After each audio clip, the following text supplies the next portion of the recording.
fourth day of the battle, the focus of the conflict shifted to the heavily populated section of Cholon. The house-to-house fighting lasted for days.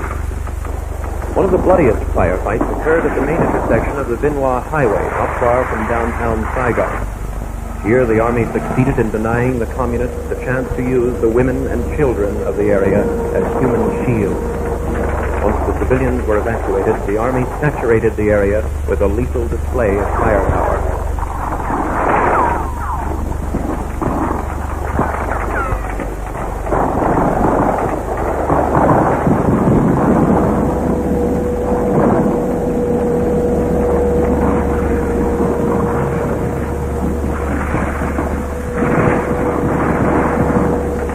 Goldhoff ammo dump, the entire battalion of entrenched North Vietnamese regulars and VC proved no match for the 3rd Airborne Battle Group.